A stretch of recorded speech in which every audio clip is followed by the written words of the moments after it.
Qu'ils sont des secteurs formels ou informels, les acteurs nationaux et internationaux de l'économie au chevet de Gbeke, expositions, rencontres B2B, formation, panel, communication, 2 journées d'écoute du secteur privé local et de promotion des potentialités de la région à l'initiative de la Chambre de commerce et d'industrie.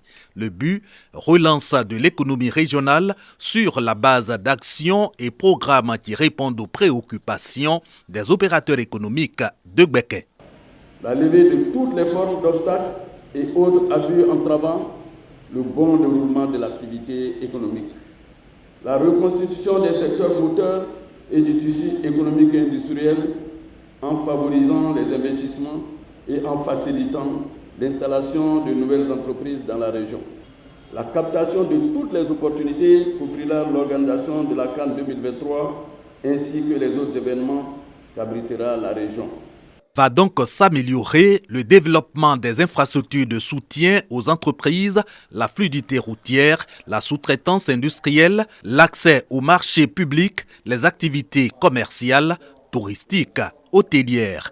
De quoi repositionner Bouaké comme deuxième pôle industriel national et deuxième pôle économique régional. Le maire de Bouaké et le ministre du Transport, lui-même coparrain des journées économiques de Gbeke, salue donc les efforts de la Chambre de commerce et d'industrie et ceux de l'État. Au cours de la dernière décennie, sous l'impulsion du chef de l'État, beaucoup a été fait et entrepris pour créer en Côte d'Ivoire un environnement très favorable au secteur privé à travers l'adoption de réformes majeures.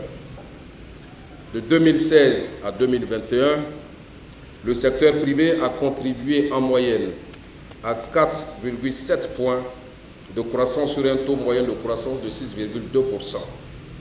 Si ces performances s'avèrent réduisantes, il n'en demeure pas moins que d'importants défis restent à relever et nous interpellent sur la nécessité de redoubler d'ardeur pour favoriser l'essor du secteur privé et accroître le niveau de développement socio-économique. Les journées économiques de Bouaké vont clore leurs travaux débutés le 11 octobre dernier sur le thème « Quel partenariat entre le secteur privé et l'État pour la relance de l'économie de Gbeke ».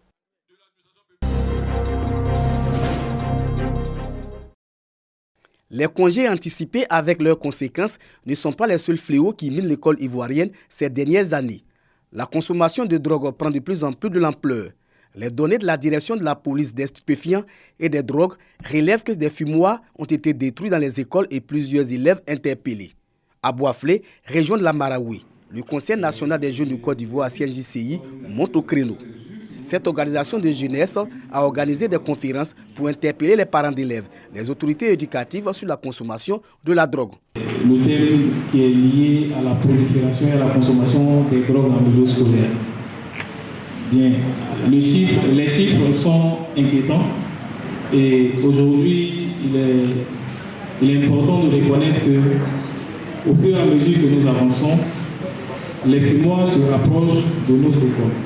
Les conférenciers exhortent les parents à signaler la présence des fumoirs aux autorités policières et donnent des techniques pour détecter un consommateur de drogue. Concernant les fumoirs autour des écoles,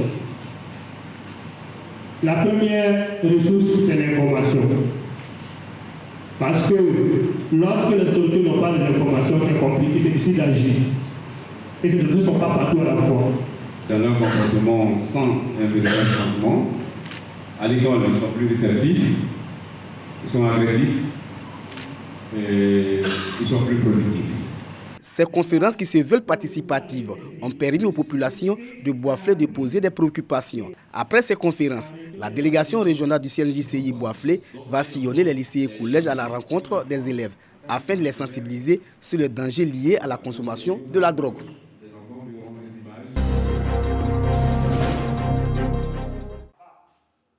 L'analphabétisme demeure pour les pays en voie de développement un frein à leur essor. La Côte d'Ivoire compte à ce jour plus de 9 millions de personnes qui ne savent ni lire et ni écrire. Depuis 2010, des efforts sont faits pour augmenter le taux de l'alphabétisme. De 51% en 2010, le taux de l'alphabétisme est passé à 43% en 2020.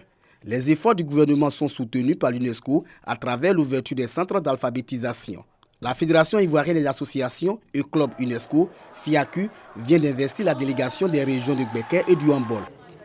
Des pas ont été déjà faits en termes d'alphabétisation. Ces pas restent insuffisants. Nous pensons que nous allons, ensemble avec tous les promoteurs, faire pour faire avancer en tout cas le taux des lettrés en Côte d'Ivoire. En Côte d'Ivoire, l'analphabétisme se conjugue au féminin vu le nombre élevé de femmes qui n'ont aucune compétence en lecture et en écriture. Ces femmes sont donc invitées à briser le mur de la honte. Laisser tomber la honte et de venir s'inscrire ou bien d'aller s'inscrire dans les centres d'alphabétisation pour sortir de l'ignorance, pour entrer dans la lumière. Les autorités municipales et le président national de la FIACU s'engagent à accroître le nombre des centres d'alphabétisation afin de réduire le chiffre d'analphabètes. Aller dans les marchés, dans les lieux de réunion des femmes, pour que chaque week-end, elles puissent apprendre 1, 2, 3 lettres. Faire en sorte d'installer les centres d'alphabétisation dans tous les hameaux, dans toutes les écoles de la commune de Bouaké. Le ministre même l'a dit, une école, un centre d'alphabétisation. Les régions de Beker et du Hambol comptent 53% d'analphabètes. Les femmes représentent plus de 50% de ces chiffres.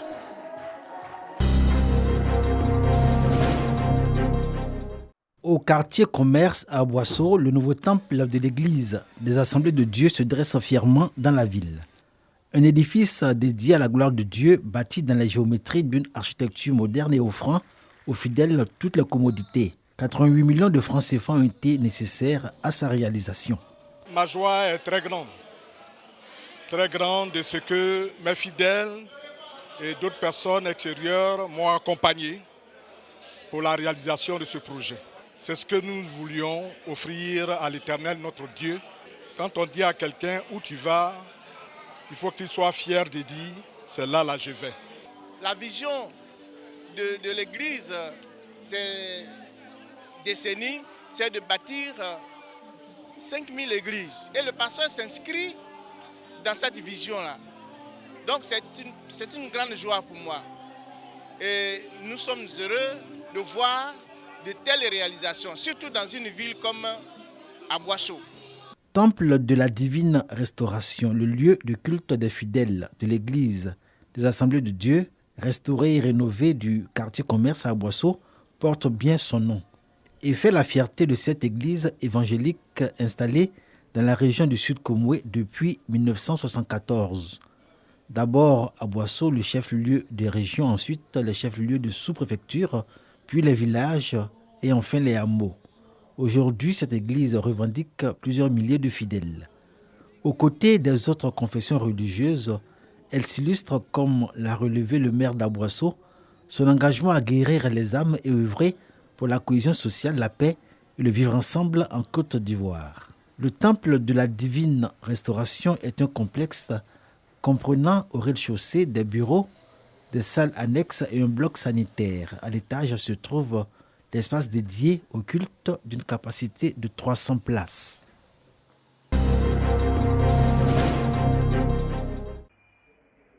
Les femmes entrepreneurs chrétiennes font de leur autonomisation leur cheval de bataille. Pour relever ces défis, elles se sont regroupées au sein de l'ONG AFESI, Association des femmes entrepreneurs chrétiennes de Côte d'Ivoire. Une ONG qui inculque les valeurs spirituelles, morales et entrepreneuriales aux femmes à travers la parole de Dieu et la création d'activités génératrices de revenus. L'investiture de la présidente et des membres de son bureau marque le lancement officiel des activités de l'ONG. On a décidé de se battre ou bien lutter pour que l'entrepreneuriat entre dans l'église, en les menant à pouvoir entreprendre, pour que chacune soit financièrement autonome.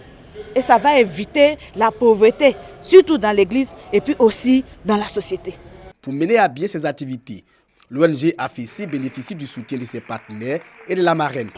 Nous avons décidé d'être partenaires pour plus les former, afin que le gain qu'elles vont recevoir dans l'entrepreneuriat, elles sachent où investir. Et il y a le besoin financier il y a le besoin matériel, il y a le besoin humain même qui est toujours là. Mais quand on a la force, le courage et la foi, on y arrive toujours. Donc je leur dirais d'être persévérants et de travailler dur pour pouvoir atteindre leurs objectifs. Une conférence a été prononcée au cours de la cérémonie par le prophète Koné Ézéchiel sur le thème « Dieu en nous, l'entrepreneuriat entre les mains ». Créée en 2020, l'Association des femmes entrepreneurs chrétiennes du Côte d'Ivoire compte plus de 500 membres.